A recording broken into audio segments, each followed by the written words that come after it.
The views and opinions expressed do not necessarily represent those of Access Fort Wayne, the Allen County Public Library, or any other supporting group.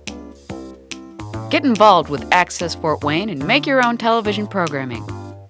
Call 421-1250 to find out more.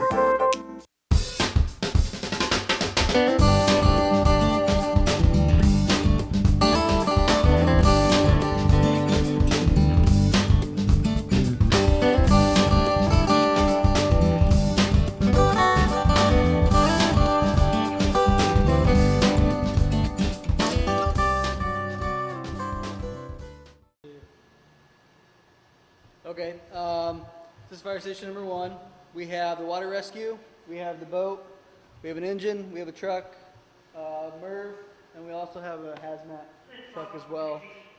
We'll kind of start on the truck and the engine, talk a little bit about it, and go through a few compartments. Okay, so the engine here is what's going to go to structure fires. This is what's going to usually go in the front door with the hose. It carries the most water. There's 750 gallons on here. And then some of the compartments. When you first pull up, you start using the water out of the truck, or do you wait until we you... use the water out of the truck first. Yep. That gives you a faster time to get the water to the fire. I just wondered about that. Yep. And then Okay. typically somebody else will come and hook their water into ours, so we have continuous water. Okay. Just a few things we carry. And that'll last you, what, 10, 15 minutes? So there's just some hose packs, like if we have to go to a high rise, that we can take it up with us, so we don't have to drag it all the way up.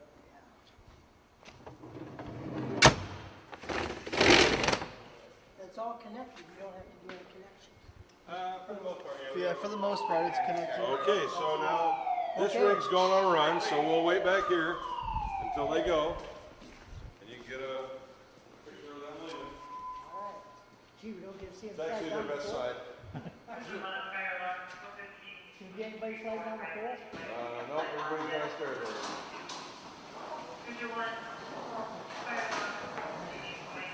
I don't want to run.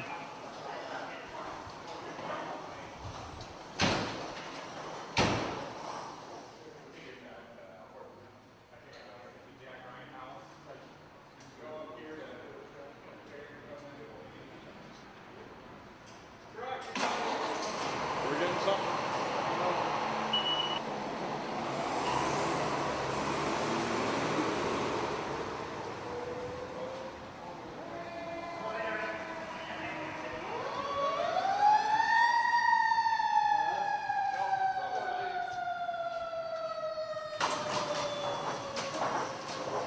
So my question is,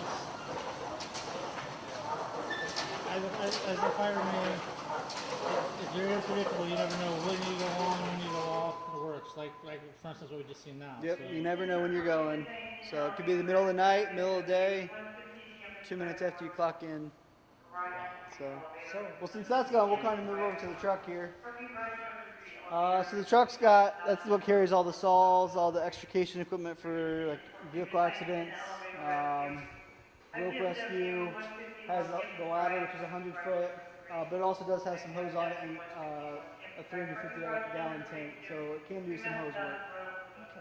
So Now, how do you, like the last truck that left, how do you know you don't need one truck?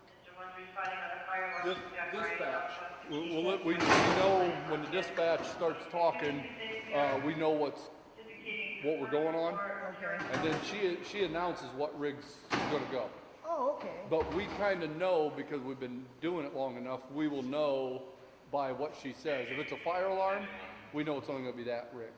If it's a house fire or a building fire, we know it'll be both of us.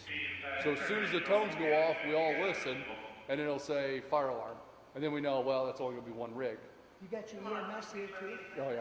Well, we run the EMS off of the fire trucks. We don't have an ambulance. Oh, okay. We don't do transport, but we do basic life support, BLS they call it. Okay. And every fire truck has the equipment to do that. And are the police always there when you get there? No, no.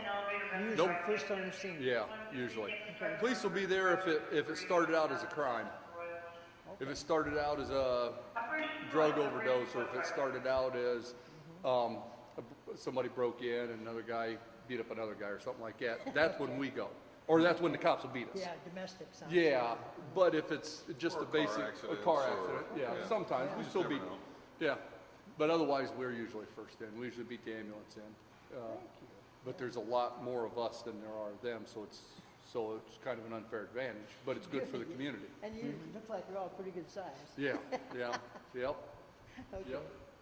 Okay. These are some saws we have. We have 2 chainsaws and we have 2 rotary saws. Just in case we have to cut a hole into a roof or a side of a building or a garage door. I've always heard so much about this job. Yep. We'll move on down there. We got it for I've never seen it. Really? Yeah, I've never Where'd you park? It wouldn't take much to do that. I got a Prius. There you go. All right, so here's some of the extrication equipment. So we have cutters. So it'll be like they cut, and then the jaws we're talking about are these right here. That's the jaws of life.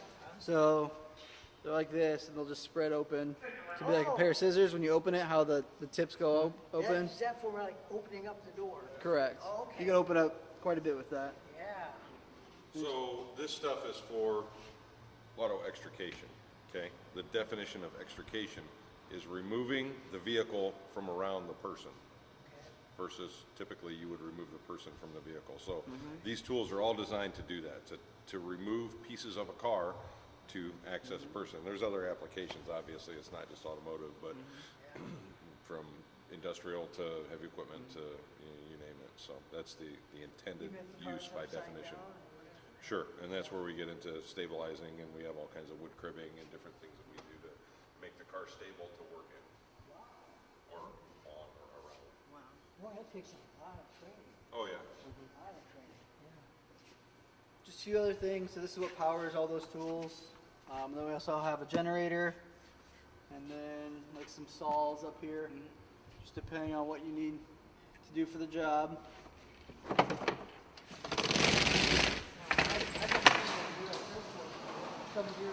We have a training facility out at the airport now. Oh yeah. You guys ever try that?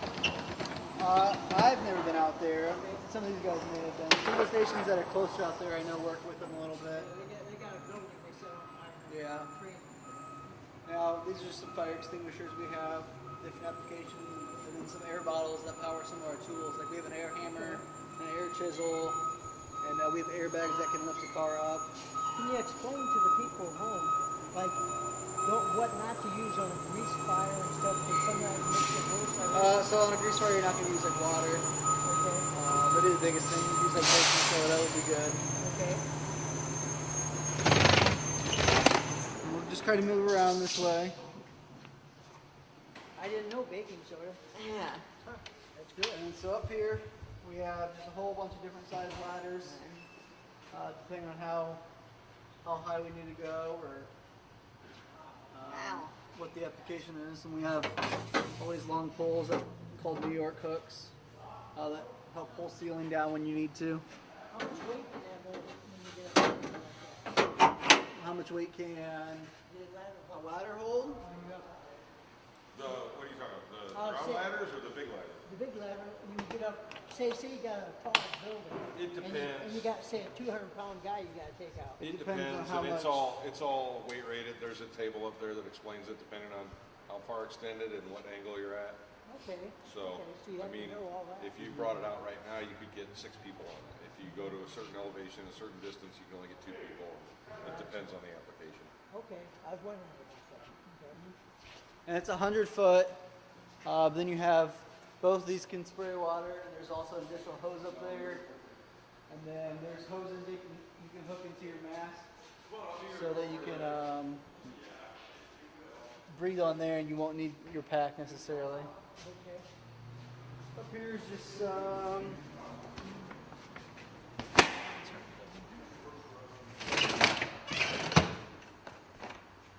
so this is our RIC compartment. It's your rapid intervention crew. If you have a downed firefighter in like in a residence and they're stuck or they're unconscious, this bag has like rope, an extra mask, a big bottle. You can fill their bottle if they're out of air. And then all these tools you would take in with you, depending on the application.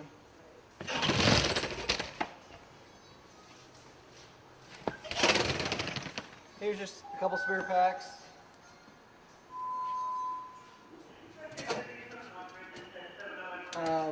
Like for the driver, would use one of these packs, and then there's just another spare pack, along with some rope. That's pretty much it for the ladder. That last truck came back awful fast. Was it a false alarm? Yeah, probably. No, this stuff right there. All this stuff? Yeah, those This is the pump panel. So in order for the truck to pump out the water at the correct pressure and to make sure you have the amount of gallons you're looking for, all these different switches and levers, and so this does have the capability to pump water, but that's what the engine specializes in, is pumping water. How long can a fire truck last? How long can you usually keep one? How long do we keep one in the city? Yeah, 10 years.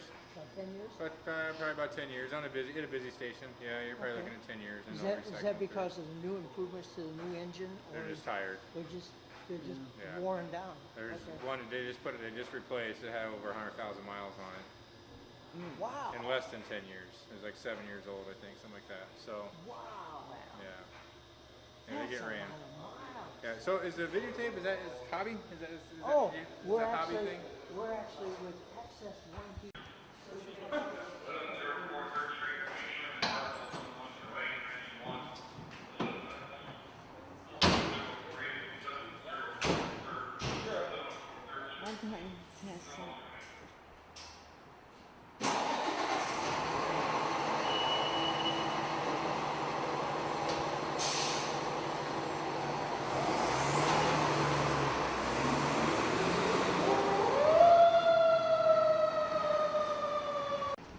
So we're the only fire station in the city that still uses fire poles.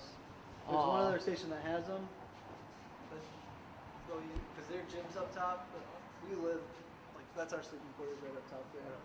So in the middle of the night, we get a call. It's quickest to come down here with those. Is there one other station that has them? No other station in the city uses them.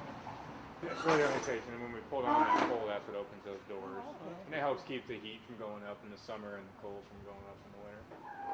Also too, with the weather, like I was explaining to him about psychology and stuff, as a firefighter, you know, with the weather, you know, with the winter and with the hot weather, does that still play psychology with you being in the hot? I those wouldn't. outfits? No, I wouldn't say. You just gotta slow down. Slow down what you're doing. Even in the winter, you want to slow down what you're doing. Obviously, the summer it helps slow down. It keeps you from getting too hot. You got to pace yourself. But in the winter time, you want to slow down because things are slick. Oh yeah, definitely. Everything's slick. So a lot of slip and fall injuries in the winter. Especially when you have water. Oh Working yeah, with water. and combined with the ice and stuff. Do you like have that. problems in the winter when you guys still fight fires? Does it freeze up on you? I've never. Oh, I've made many ice blocks in the winter. Absolutely. So we have hydrants that are froze up. One of the big things in the winter is pull up and use your third rig in on a fire, and you're spotting a hydrant for water supply. You want to make sure the hydrant works before you call it, because you might not be on a working hydrant. So usually I have a guy in the back seat jump off, make sure the hydrant works before I say we're at a It's hydrant. frustrating sometimes when you. Oh, yeah. Because you got to be there. You got to. It's a lot different. Winter firefighting is different, a lot different, especially around here when it's cold. This winter wasn't so bad, obviously, but a couple winters ago when it was bitter cold, yeah, it was tough. Yeah, I was telling him in the truck when I was doing a little bit of interview with him because I want to get more in depth of a minor firefighter what they go through. You know, it's a lot of work, and again, I commend you guys on doing this. It's something I could do physically or mentally because I've seen a lot of stuff. So Yeah. you guys do a good job with doing all this. When it's hot outside, a lot of the heat thing is just conditioning yourself. You know, you sit inside air conditioning all day and you go outside, put our stuff on, and try to go outside and do something. Yeah, it's going to take its toll. But if you work outside all the time and you're outside all the time and you're used to the heat, it isn't so bad. This is all what your body's conditioned for at the end of the day. Pretty much about what you guys do is conditioning, breathing, and like I said, you got obviously take classes for that stuff too before you actually go into fire truck itself. You got to condition yourself for what you're doing for the job. So it's different. Different kind of office, you know. the office is Yeah. back of a. Yeah. Well, you know, they have a passion for it and they love to do it. You know, like I said, everybody has a backstory on doing it, and you know, what's the reason why you like doing being a firefighter? I mean, I know you got a love for it. Obviously, it's probably the reward, the reward of helping somebody that didn't know what else to do at the end of the day. Even whether it's helping a dispatcher with a call she takes because of a wire leak, they don't know who else to call, so they call the fire department, and the fire department goes and figures it out. We're like the bottom of the barrel of options for the dispatcher, even for the people. Maybe, you know, what seems routine to us is their worst day. So it's nice to help somebody in that moment or that time. When's the last time you ever went to getting a cat out of the tree? We just got sent on one not too long ago. Did you? Yeah, about a month and a half ago. Yeah. Oh yeah, it happens. You see that in shows, but I thought, I don't think anybody I've does taken that. a raccoon off a roof, out of gutters. Wow. Yeah. We get animal control typically will call us for things like that. Because they can't climb a ladder. They're not allowed on ladders. Animal You control. spray them off or what? No, No? we usually try to get up there and get them with the snare, the animal control snare. Put them in a cage. Okay. So never underestimate a firefighter because they go through a lot of training, psychology. Again, like I said, they said if you want to do it, try it. I mean, it doesn't hurt to try. Yeah. Questions?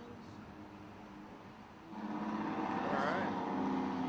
You guys want to just say your guys' names for camera, the way that you can get your guys' name down for camera?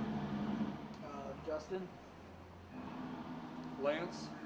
Casey? Well, do you want to? Does is it burns itself up and renews itself and becomes a brand new baby bird, right? We're going to try this. So you can still see the redness here. Hold your hand down. We'll try not to burn it. We have a terrible burner fire. Oh, no. In the fire department, I've never outbid that one. Okay, put it in there. I need something like a pin. Let me use this as a wand. I'll use this. Okay, do you know any magic words? No. Abra- Abracadabra. Yeah. There you go. You say abracadabra, I'll wave the magic wand. Abracadabra. All right. Slowly release your hand.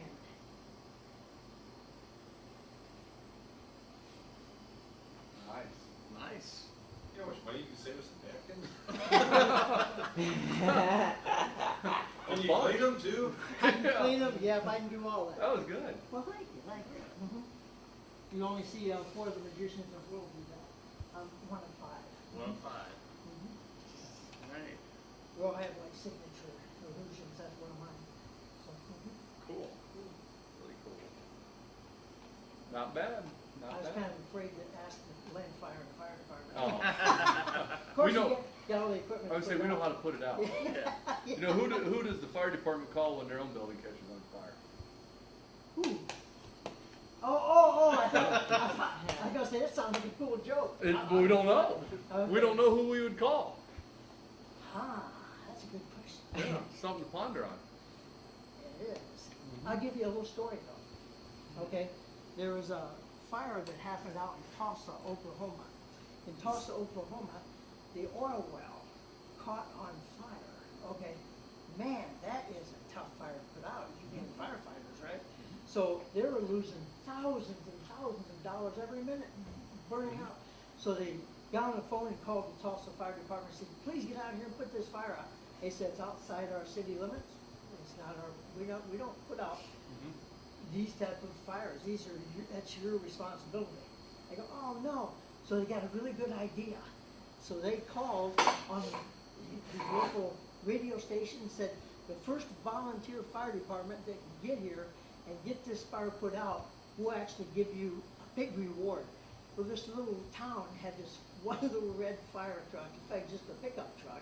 They had some barrels of sand and some blankets. They had 5 guys jumped on that truck, and away they went, heading for that fire. And these guys seen them coming at the fire, at the pumps, and they said, "Hey, we'll show them right where it's at." They drove right through them, drove right up into the fire, inside the fire, jumped out, started throwing blankets and sand, and the thing went out. And they thought, "Wow, that's the most bravest thing I've ever seen."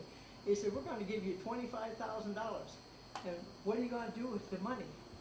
So the first thing we're gonna do is fix the damn brakes on this truck. Oh, yeah. They were fighting for their lives. Yeah. Well, they put the fire out that way. Dedication. Yeah. Yep. Oh. Oh, well. Unusual story. What time's your Truck. So the investigator has police powers as well as he's a firefighter, but he has police powers.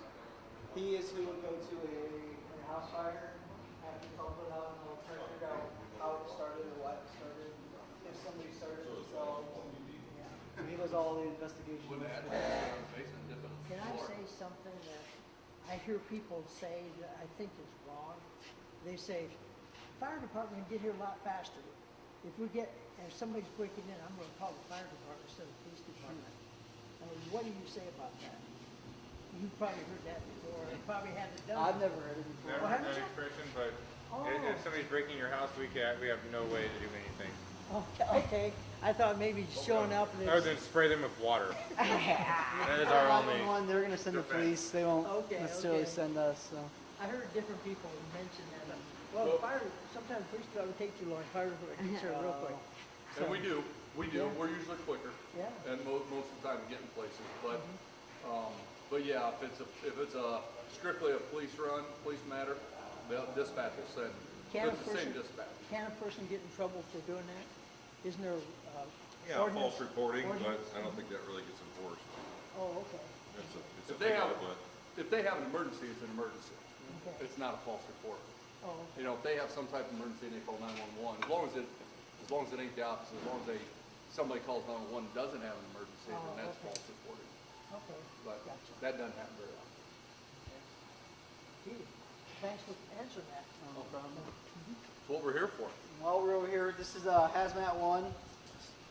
So it's our hazmat truck for all of Northeast Indiana, correct?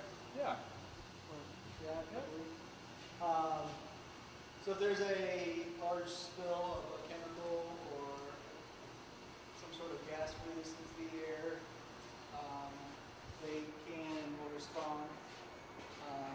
They can get all the suits, which are like a level A, and have all respiratory protection. Or if there's like an overturned tanker on the road, they'll respond to that. Can I ask a question that is on my mind maybe? If a terrorist would do a chemical bomb, and this wouldn't be enough could we get more help? Like, who else would you call? We could get more help. We would get more help from the state. Okay, So we would get state and federal resources, depending on how bad it was. okay, They would respond out of Indianapolis. good, okay, I just wondered where the other help would come from, because the terrorists usually don't mess around, they usually, hit you pretty hard, so. I hope we never ever have that, but. So. Okay, thanks. This is our MERV, our mobile emergency response vehicle. It's good for if you have something going on, like you have to go pick up a patient in the field, if you have to go off-road in any way, trails. It's also good for like the fairs or parades and whatnot, where you have like small pathways, the river anyway. Moving this way, we have just a regular SUV that we use for our boat or raft if we have a dive response. It'll just hook up to that and go to the water, while at the same time the water rescue truck will be going, and there'll be two divers in the back getting ready. And then so that, Yep. correct. If something like that would happen, you could get there and have their suits on to be able to maybe get them before they drown? Correct. Yeah. Wow, If it's close. wow, that's amazing. Yep. So typically, all this would go at the same time. They would take off, and then this would hook up and go elsewhere if it needed to, or the next place that they could get in the water. That's amazing, that's amazing to do that. Yeah, depends on the call, but yeah, the divers will go on that, the divers on duty will go take that, and then the rest of people jump on that or take this. It just depends Do on they the call. actually have where wet it's or dry suits or what? going. Oh yeah, they have a full dive, full Wow. dive dry suits in there, yeah. Okay. Yep. Everything's inside, they got stuff inside the camera. every diver has their own gear, their own dry suit, and tanks. Oh yeah. Heavier. Oh yeah, the divers have, absolutely. Have Yeah, it's probably one of the more active teams out of the three as far as Amazing. responses go. Yeah. Okay. Huh. So we have a hazmat team and we have a dive team, then we have a sort team, which is like special operations rescue team. So they deal with a lot of building collapse or confined space, or if they're in the sewer working and somebody goes unconscious, they can go down there. They have all the ropes and everything to go Never thought of go that. in the Have you smaller space. being down in the sewer and have a collapse Yeah, on you? the SORT team does confined space, trench rescue, building collapse, high angle, and yeah, that would be it. Yep. So there's a lot to the SORT team. After hearing all that, why would anybody want to be a fireman? It's all part of the game. Sounds way too dangerous. Yeah, and then the Yeah. EMS runs, that we make are probably 75% of our run volume are EMS calls. And then you got car wrecks, which are probably next in line, fire alarms, and then actual structure fires. And so, I congratulate you all for knowing that you're here. it's not just jumping on a fire truck, putting water on a fire anymore. It's a lot more technical. Make sure the Dalmatian gets on. And Yeah, take yeah, off. it's a lot more technical. Yeah. We'll move on over back to the engine since it's here. Let's try this again. Yeah, hopefully. This compartment, you're just going to have a few tools. If there's a car wreck, you can sweep up some glass and whatnot. We have a generator on here as well, just like we did on that one. It also has a light on the top of it. And then we have a fan, so if there's a lot of smoke in a building, or there's no fire or anything, you can just blow the smoke out. So it'll help ventilate everything.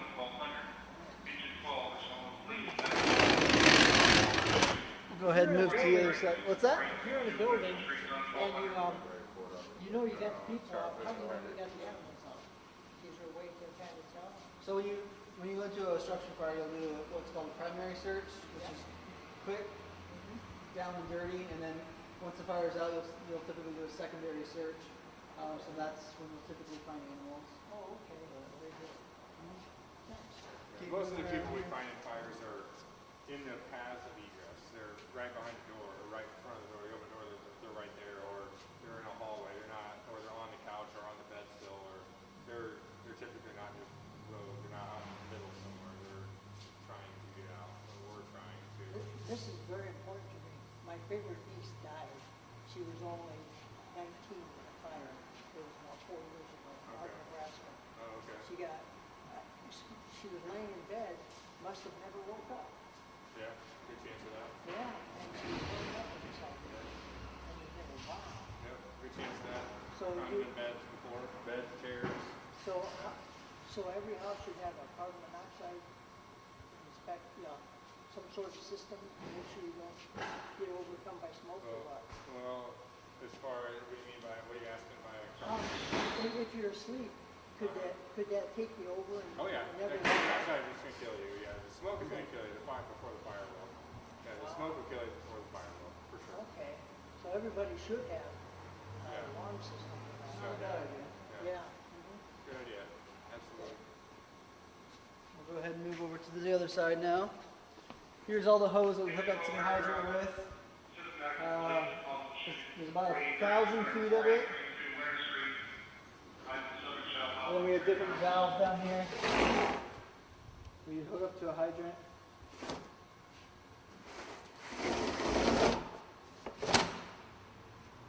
Moving down this way.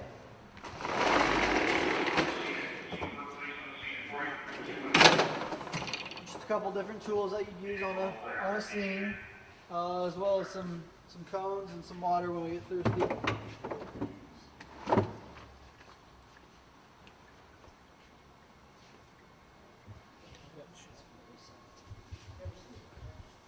Yeah, there's a few different styles.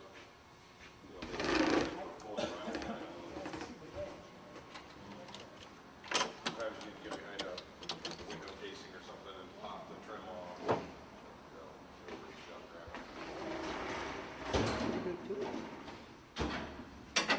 just like on the truck, we still have fire extinguishers on here, as well as lots of air bottles for our packs. Because once you come out, you'll have to swap out your air bottle, then most likely go back in. As well as just a few miscellaneous tools, toolbox. You know, I've seen something in fires.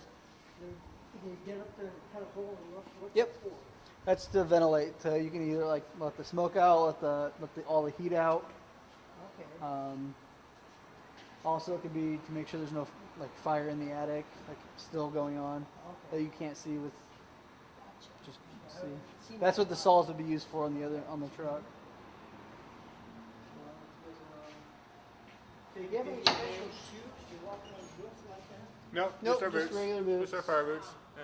If you want, you can get on in there if you like. So I get in there.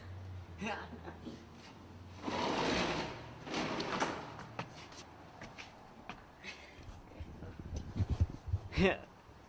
Shit. Careful. So how many people can you sit? You can fit 6 in the back, or 6 total, 4 in the back. Typically there's 4 total, sometimes 5. And then the tanks here that so the packs that we wear, you put it on while you're sitting down, and you just pull this lever, and it comes out with you when you get out. So, nice nifty little system there.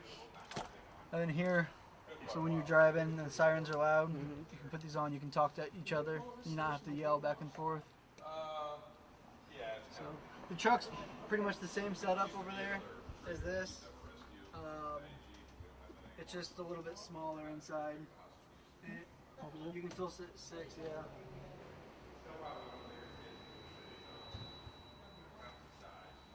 Any questions or anything? Yeah. You know, this will Wesley ask me a couple questions.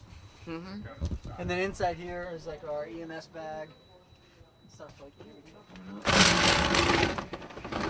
Different equipment, different bags for different stuff. Now, my question is, you know, as being a firefighter and the life of living as a firefighter, how does it affect your family?